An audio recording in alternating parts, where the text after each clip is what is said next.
Hello friends, हाय। आप कैसे हैं? आप देख रहे हैं हमारा चैनल जिसका नाम है क्रिएटिव हेल्प। और जो रेफ्रिजरेशंस का, एयर कंडीशंस का जो बेसिक कॉन्सेप्ट था वो ख़त्म हो गया है और मैं वीआरवी पे आ गया। अभी चल रहा है बेसिक कॉन्सेप्ट। इस तरीके से चिलर का, पाइपिंग का, अभी नेक्स्ट क्लास जो आने वाली है रेफ्रिजरेंट का, वो क्लास मुझे नहीं लगता कि शायद कोई पढ़ाया हो यूट्यूब पे। इवन मतलब पढ़ाया होगा, मैंने देखा नहीं। So next class is very very important for, मतलब सबके लिए इम्पॉर्टेंट बहुत ज़्यादा है। सो उसको तो आप कम से कम देख लीजिएगा। और मैं क्या बोलूँ, मेरा नाम मोहम्मद आमिर सलाम है और मैंने बीटेक किया जामिया मिल्लिया इस्लामिया से, जो दिल्ली में, इंडिया में। मुझे कुछ लोग पूछ रहे थे कि वो व्हाट्सएप नंबर जो आप शेयर किए हैं उसका पिन कोड क्या है, तो 91 है इंडिया का, +91 ये कोड है।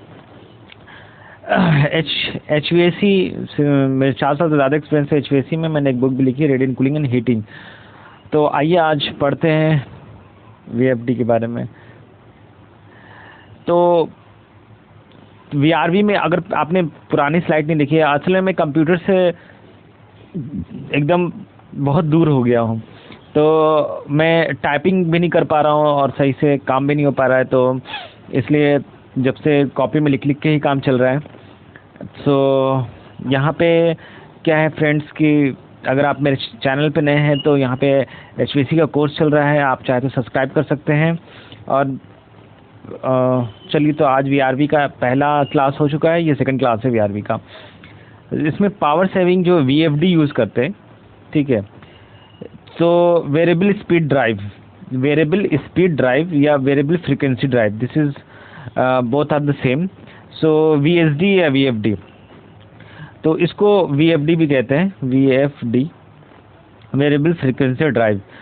अच्छा, ये क्या करता है? ये क्या करता है? सेंस करता है टेम्परेचर को, pressure of the system, and reduce the increase of the frequency and reduce the RPM of the motor which are turn reduce the flow. अब इसको मैं समझा रहा हूँ बेसिकली होता कैसे है। ये तो बस समझिए कि लिखा हुआ है और अभी तक समझिए कि हमारा स्टाइलस बहुत दूर है फ़िलहाल। तो अभी क्या है कि हमारे पास HU होता है, ठीक है। जब हम कनेक्ट करते हैं तो इसमें HU होता है। HU में आप देखेंगे, HU को खोल के देखेंगे तो उसमें फ़िल्टर लगा रहता है एक side. So I am not going to explain all this things. तो HU के अंदर क्या होता है कि फ़ैन होता है बहुत बड़ा सा, ठीक है, और वो ऊपर में प्लेनम से कनेक्ट होता है। उसके बीच में हम वाइब्रेशंस को कम करने के लिए कैनवास का कपड़ा लगाते हैं। तो वो तो बहुत बड़ा चीज़ है। तो वो प्लेनम, थोड़ा सा मैं साफ कर देता हूँ इसको। तो HU में एक्चुअली में क्या होता है, बॉयलर को चलाने के लिए, ब्लोअर को चलाने के लिए HU में जो फ़ैन लगा रहता है उसमें एक होता है मोटर, ठीक है। पंप का क्लास आने वाला है, सो प्लीज़, मोटर लगा होता है। अब उस मोटर को अगर हम डायरेक्ट इलेक्ट्रिसिटी से अगर हम डायरेक्ट स्टार्ट करते हैं जैसे, तो क्या होता है, बहुत ज़्यादा वाइब्रेशन देता है, बहुत ज़्यादा, क्योंकि वो सडनली स्टार्ट होता है और सडनली उसका RPM बढ़ जाता है। RPM, ठीक है, RPM बढ़ जाता है। तो इसका जो रोटेशंस है पर मिनट जो है, वो सडनली बढ़ने की वजह से पूरा HU में एक तरह का वाइब्रेशंस होता है, ठीक है। तो वाइब्रेशंस होता है, हिलने लगता है, फिर जाके थोड़ी देर के बाद कांस्टेंट हो जाता है।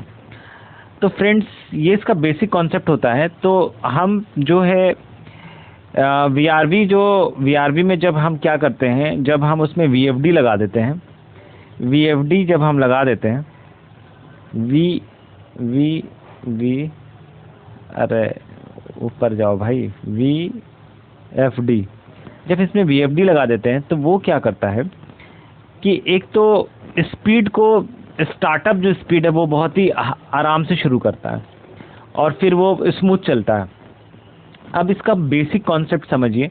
एक तो कॉन्सेप्ट आपको समझ में आ गया कि ये इस तरह से स्टार्ट करता है। अब क्या है, मान लीजिए कि ये हमारा HU का मोटर है, ठीक है। अब ये हमारा VFD है और इसमें BMS से कंट्रोल करते हैं, BMS से, और हमने सप्लाई दे रखा है इसको, ठीक है। ये AHU है, हमने इसको सप्लाई दे रखा है अलग अलग रूम में, ठीक है, अलग अलग रूम में हमने इसको सप्लाई दे रखा है। HU के ऊपर प्लेनम लगाते हैं, ठीक है। वो जो बड़ा सा डक्ट होता है ना उसको प्लेनम कहते हैं, जहाँ पे बड़ा सा फैन, फिर उसका ब्रांच जो होता है उसको डक्ट कहते हैं। प्लेनम के ऊपर एकॉस्टिक होता है, वो सारा कुछ पढ़ाऊंगा मैं, एकॉस्टिक कैसे होता है। वूल्स लगाते हैं, उसके ऊपर जाली लगाते हैं, ठीक है। उसके ऊपर इंसुलेशंस लगाते हैं, और इंसुलेशंस में मैं ये भी पढ़ाऊंगा कि कौन सा मतलब 505 यूज़ करते हैं, कौन कौन सा वो यूज़ करते हैं सटाने के लिए, जो एडहेसिव जो होता है। सो इतना जो कोर्स है पूरा कवर कर लेगा आपका पूरा HVAC। जहाँ आप फील्ड में जाएंगे ना तो आपको कोई दिक्कत नहीं होगी, क्योंकि ये सब मेरे आंखों के सामने हो रखा है, ठीक है। अभी क्या एक बार क्या हुआ था कि एक बार प्लेनम में बहुत ज़्यादा वाइब्रेशंस हो रहा था, तो रीज़न क्या था कि सप्लाई और रिटर्न का जो प्लेनम होता है उसके जो थिकनेस है उसको डिफरेंस होना चाहिए, और कॉन्ट्रैक्टर ने कितना डिफरेंस होना चाहिए वो सब बाद में बताऊंगा। कॉन्ट्रैक्टर ने क्या किया था कि सप्लाई का जो डक्ट था उसमें उसने मतलब बड़ा घटिया क्वालिटी का डक्ट लगा दिया था, और उस जितना CFM से हवा जो आ रही थी उसकी वजह से वाइब्रेशंस हो रहे थे। सो वो चीज़ का बहुत ज़्यादा, प्लस जो डिस्टेंस होता है उसके बीच में हम क्या करते हैं कि गैप रखते हैं, जहाँ से हम कोई मोटर को या उसके बीच में हम गैप रखते हैं।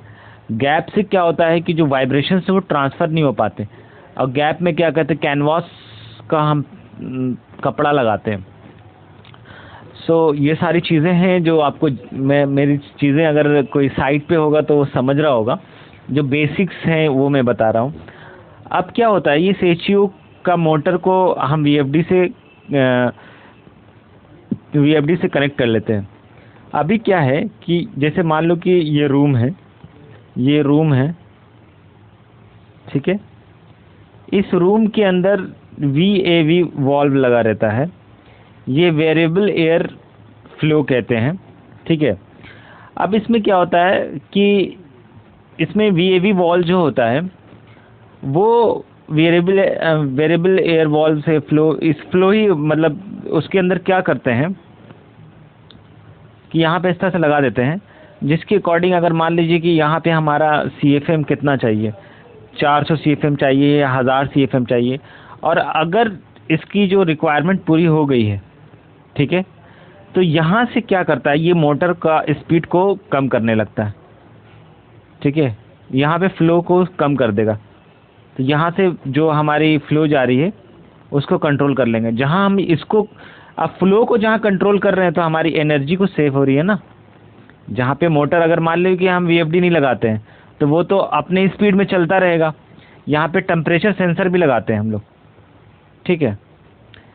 थोड़ा सा जो ये है ना गंदा हो जा रहा है अब, बिकॉज ऑफ कि स्टाइलस अभी तक नहीं आया। 7 बजे बोला है कि ला के देंगे, सो ठीक है, मैंने सोचा कि यार कितना वेट करेंगे। यहाँ पे टेम्परेचर सेंसर भी लगाते हैं, जिससे सेंस करता है कि कितना टेम्परेचर अचीव हो गया है और कितना अचीव करना है। और जब अचीव हो जाता है वो टेम्परेचर को, तो ये अपने स्पीड को स्लो करता रहता है, slow slow slow slow slow. जहाँ पे जब हमारा ये चीज़ स्लो होने लगेगा मोटर, तो जाहिर सी बात है कि हमारा एनर्जी को सेव होने लगेगा। तो ये पूरा बेसिक कॉन्सेप्ट है VFD का जो हम यूज़ करते हैं। तो मेरे ख्याल से मैंने ये चीज़ समझा दी पूरी। अब आइए ये चीज़ समझने के लिए कि किस तरह से ये होता है। मतलब अगर मैं कह रहा हूँ कि ठीक है हो रहा है, तो ये होता कैसे, मतलब ये है ना कि होगा कैसे। तो ये देखिए, इस स्लाइड्स को आप देख लीजिए अच्छे से एक बार, क्योंकि ये स्लाइड्स को मैं अभी फ़ौरन ही समझाने वाला हूँ कि रिलेशनशिप क्या होते हैं उसमें। और इस स्लाइड्स के अंदर पावर का रिलेशनशिप्स क्या है, क्योंकि हमें पावर बचाना है। और पावर किस तरह से बचेगा, जैसे कि अगर हम इसको कम करेंगे जो स्पीड है, तो स्पीड का रिलेशंस क्या होता है ये हमको देखना पड़ेगा। तो आप देख सकते हैं आरपीएम, ठीक है, आरपीएम का जो directly proportional to the frequency और नंबर ऑफ पोल जो है मोटर का होता है, ठीक है, जो number of poles of the motor में कितने पोल्स लगे हुए हैं वो चीज़ होता है। तो ये स्लाइड्स को देख लीजिए, हम बाकी स्लाइड्स को मैं आगे नेक्स्ट स्लाइड्स में समझाता हूँ।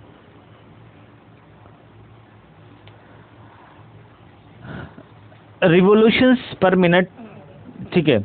अब ये जो है आरपीएम जो है ये होता है 120 एफ इज ए फ्रीक्वेंसी।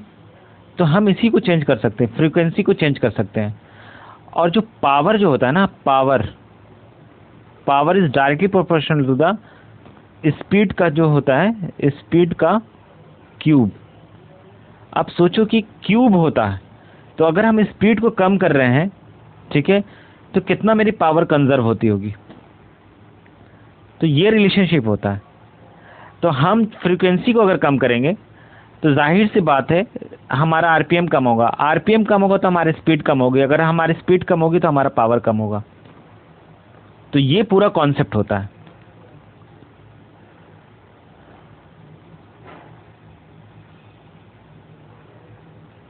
तो वहां पे लिखा हुआ है, so controlling flow rate motor energy can be significantly reduced as the relations between the flow rate and motor power flow, the Cube law।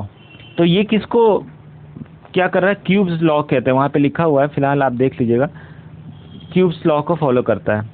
अब एक चीज़ और भी मैंने यहाँ पे एक पावर फैक्टर करके दे रखी है, ठीक है, ये बहुत ही कॉन्सेप्चुअल है, फिलहाल तो आप इसे रट लीजिए क्योंकि मैं इसको बहुत ही ज़्यादा ड्राइव करने के बाद ही मैं समझा पाता। फिलहाल देख लीजिए, पावर जो है ना, पावर फैक्टर करेक्शंस होता है, ये बहुत ही इंपॉर्टेंट होता है। पावर डिस्ट्रीब्यूशंस की मैक्सिमम एफिशिएंसी कितनी होनी चाहिए, तो पावर का रिलेशन होता है P = V cos phi। अगर हम इस cos phi की वैल्यू अगर हम ज़्यादा कर दें तो हमारा पावर पे क्या असर पड़ेगा, और कम कर दें तो क्या असर पड़ेगा, ठीक है। तो पावर करेक्शन फैक्टर जो है ये 0.85 होता है, और जो cos phi जो है, ठीक है, ये 0.85। तो cos की एक थोड़ा सा वो देखना पड़ेगा कि cos को आपको मैंने पूरा समझाना पड़ेगा। तो ये cos phi का जो फैक्टर है ये भी करेक्शन सही होता है इसके अंदर, इतना समझ जाइए, क्योंकि मुझे फिर ग्राफ समझाने पड़ेंगे कि cos phi की वैल्यू, जैसे अगर मैं cos 0 से लेके cos में अगर मैं 90 तक बढ़ता हूँ तो क्या होता है, और साइन में क्या बढ़ता है, ठीक है, वैल्यू घटती है बढ़ती है, उसमें फैक्टर क्या कितना, मतलब बहुत ज़्यादा डिटेल्स है। सो इसका मैं अलग से एक क्लास ले लूँगा, ठीक है। तो अभी तक तो फिलहाल इतना ही समझिए कि इसमें कितना वेरिएशंस होता है, पावर फैक्टर इसमें इम्प्रूव हो जाता है। और फिलहाल तो इतना ही है। तो मेरे ख्याल से ये स्लाइड्स को मैंने पूरा समझा दिया। अगर आप मेरे चैनल पर नए हैं तो प्लीज़ मेरे चैनल को सब्सक्राइब कर लीजिए, प्लीज़ इस वीडियोज़ को शेयर कर दीजिए। अगर आपको लगता है कि मैंने अपना काम ईमानदारी से किया है तो प्लीज़ इस वीडियो को शेयर कर दीजिए। अगर आपको लगता है कि मैंने कोई चीज़ गलत बता दी है या कोई चीज़ मिस स्पेल कर दी है, ठीक है, या कहीं पे मुझे ऐसा लगता है कि कोई चीज़ मैंने सही से नहीं समझा पाया हूँ, क्योंकि होता क्या है ना, मैं आपसे एक बात बताता हूँ, क्योंकि मेरे दिमाग में चीज़ें चल रही होती हैं तो मुझे लगता है कि मैं तो समझ ही रहा हूँ, क्या मैं उस चीज़ को एक्सप्लेन कर पाया हूँ कि नहीं, जो मैं समझ रहा हूँ उस चीज़ को मैं समझा पाया हूँ कि नहीं। ये चीज़ मेरे लिए बहुत ज़्यादा है कि मेरे दिमाग में अरे यार ये तो ठीक है, ये पावर कॉस्ट फैक्टर कैसे चलता है ये तो मुझे पता है, बट बेसिकली आप समझ पा रहे हैं कि नहीं पा रहे हैं। तो ये जो पावर फैक्टर है ना, इसको डिज़ाइन ही किया जाता है ऑप्टिमाइजेशन एफिशिएंसी के लिए। तो नेक्स्ट क्लास जो आने वाली है फ्रेंड, वो आने वाली है रेफ्रिजरेंट पे, वो मैं जब स्टाइलस आ जाएगा तो मैं लिख के बताऊंगा। स्टाइलस में थोड़ी प्रॉब्लम है, पता नहीं क्या बताऊं, बस चल रहा है। प्लीज़ इस वीडियो को शेयर कर दीजिएगा, सब्सक्राइब कर लीजिए। तब तक के लिए अपनी ख्याल रखें। Take care, bye bye, have a nice day.